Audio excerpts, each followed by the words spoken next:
আসসালামু আলাইকুম রহমতুল্লাহ।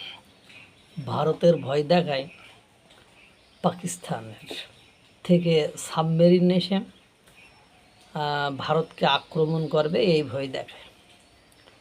কীরকম নিউজটা? সাগরতলে গোপন অস্ত্র, পাকিস্তানের এক হ্যাঙ্গর কি ওলট পালট করে দেবে ভারতের হিসাব। আহা হা, ওই হ্যাঙ্গর ম্যাঙ্গর অনেক আগেই খেয়ে দিয়েছে ভারত। ভারতরা তো কিছু করতে পারবে না, তার নিজের দেশেরই তো, পাকিস্তানের নিজের দেশেরই তো ছাল চামড়া তুলে দিচ্ছে ভারত, অথচ কোনো স্টেপ, কোনো পদক্ষেপ কিছুই নিতে পারছে না। নিজের দেশ বাঁচাইতে পারে না, আর একটা দেশের মানে সাহায্য করতে আই, বলি বাবার, নিজের ঘর নেই ঠিক, অন্যটা দিয়ে মাতামাতি। ৭১ যুদ্ধের সময় পাকিস্তানের সর্বশেষ বঙ্গোপসাগরে সাবমেরিন বা ডুবোজাহাজ পরিচালনা করেছিলেন।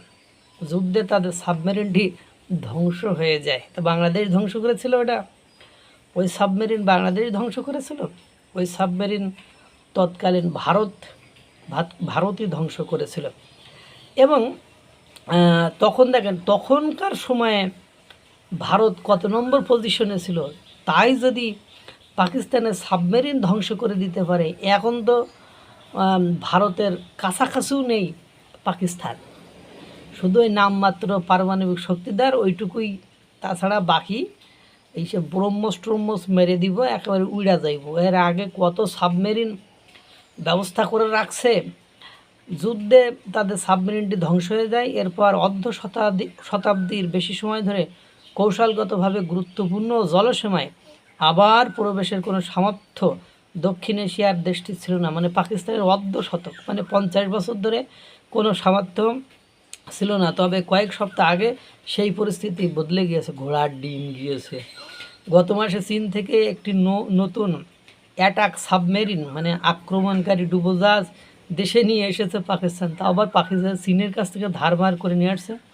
গত এপ্রিলে পাকিস্তানের নৌবাহিনী পিএনএস হ্যাঙ্গর নামের এই সাবমেরিনকে নিজেদের বহরে যুক্ত করে। চীন থেকে একই ধরনের মোট 8টি সাবমেরিন আনছে পাকিস্তান। একই সিরিজের বা এ প্রযুক্তির সাবমেরিনগুলোর মধ্যে এটি প্রথম যা পাকিস্তানের নৌবাহিনীতে যুক্ত হলো। গত 11 জুন সাবমেরিনটি করাচি বন্দরে এসে পৌঁছায়।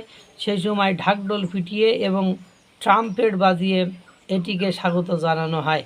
নতুন সাবমেরিন বহরের mission commander commodore Omar Faruk বলেন, উন্নত সাবমেরিন ক্ষমতার ভারসাম্য বদলে দিতে গেম চেঞ্জার হিসাবে ভূমিকা রাখবে। এটি পাকিস্তান নৌবাহিনীর অভিযানে পরিধি নিজেদের জলসীমার বাইরে অনেক দূর পর্যন্ত নিয়ে যাবে। ফলে ভারত মহাসাগরের পূর্বাঞ্চলে তারা দীর্ঘ সময় নিজেদের উপস্থিতি বজায় রাখতে পারবে। 1971 সালে এই অঞ্চলে পাকিস্তানের পিএনএস গাজী সাবমেরিনটি অপমানজনকভাবে ধ্বংস হয়েছিল।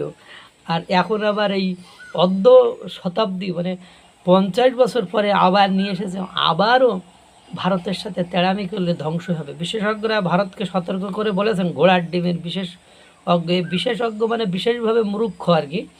ভারত মহাসাগরে শেষ পর্যন্ত তারা উন্নত সাবমেরিন প্রযুক্তির মুখোমুখি হতে যাচ্ছে, তাও আবার এমন এক সময় যখন দুই দেশের মধ্যে উত্তেজনা বাড়ছে। চকচকে কালো রঙের হ্যাঙ্গো সাবমেরিনটির কাঠামো দেখতে অনেকটা পানির ফোঁটার মতো। 76 মিটার দৈর্ঘ্য এবং 8.4 মিটার প্রস্তরে সাবমেরিন বর্তমান সময়ের প্রচলিত অন্যান্য সাবমেরিন থেকে আকারে বেশ বড়। বিশেষজ্ঞরা আকারে বেশ বড়। তারপরে নৌবাহিনীতে হ্যাঙ্গর বহর যুক্ত হওয়ার ফলে পাকিস্তান এখন তাদের ফ্রান্সের তৈরি পুরনো ও প্রায় অকেজ হয়ে পড়া অ্যাগস্টা সাবমেরিনগুলো ধীরে ধীরে সরিয়ে নিতে পারবে। এই হ্যাঙ্গর সাবমেরিনে রয়েছে এয়ার ইন্ডিপেন্ডেন্ট প্রোপালশন প্রযুক্তির অর্থ এটি টানা কয়েক সপ্তাহ পানিতে ডুবে থাকতে পারে, যা রাডার ফাঁকি দেওয়া আর মানে ক্ষমতাকে আরও বহুগুণ বাড়িয়ে দিয়েছে। পাকিস্তানের প্রেসিডেন্ট আসিফ আলী জারদারি চীনের হাইনান প্রদেশের সানিয়ায় সাবমেরিন গ্রহণ করতে যান। সে সময় তিনি ঘোষণা করেন, হ্যাঙ্গর বহরের সাবমেরিনগুলো আধুনিক অস্ত্র, উন্নত নেভিগেশন মানে দিক নির্ণয় ব্যবস্থার সুসজ্জিত থাকবে। তিনি আরও বলেন, নতুন সাবমেরিনগুলো এই অঞ্চলের সামুদ্রিক শৃঙ্খলা স্থিতিশীলতা বজায় রাখতে পাকিস্তানকে সাহায্য করবে। যদিও 19টি সাবমেরিন নিয়ে ভারত অনেক এগিয়ে, শুধু এই হ্যাঙ্গরবর পাকিস্তানের জন্য তাদের প্রধান প্রতিদ্বন্দ্বীর বিরুদ্ধে একটি ন্যূনতম কিন্তু শক্তিশালী উপস্থিত নিশ্চিত করবে। এর আগেই 19টি সাবমেরিন নিয়ে ভারত অনেক আগে থেকেই এগিয়ে প্রস্তুত। এখন অর্ধ শতাব্দী পরে 50 বছর পরে একটা ধার কর্য করে নিয়ে এসে ফুটানি করে, জানে না, বোঝে না। এর আগে পাকিস্তান সরকারের একজন কর্মকর্তা জানিয়েছেন, প্রযুক্তি হস্তান্তর কর্মসূচির আওতায় এবছরে 4টি সাবমেরিন চীনে এবং বাকি 4টি পাকিস্তানি তৈরি করা হবে। পাকিস্তানি নৌ বিশেষজ্ঞদের মধ্যে পুরো বহর প্রস্তুত করার জন্য করার এই সময়সীমা 2032 সাল পর্যন্ত স্থায়ী হতে পারে।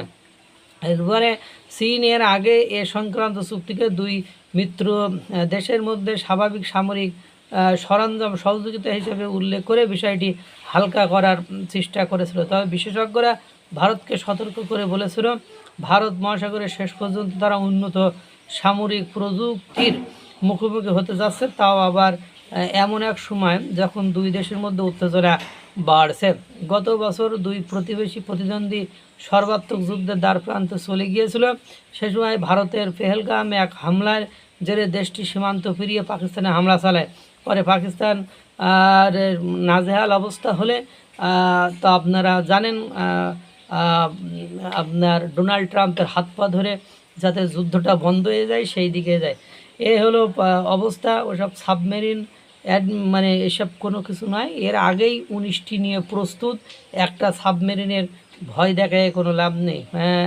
এখন কথা হইল, ওই পাকিস্তান হ্যাঙ্গর ম্যাঙ্গর যাই করুক না কেন, ওই হ্যাঙ্গর ম্যাঙ্গরের বাপ অনেক আগেই ভারতের কাছে আছে এবং ভারত প্রস্তুত একটু উল্টোপাল্টা করলেই সাইজ করার জন্য। আল্লাহ তাআলা সকলকে ভালো রাখুক, সুস্থ রাখুক। আসসালামু আলাইকুম ওয়া রাহমাতুল্লাহ।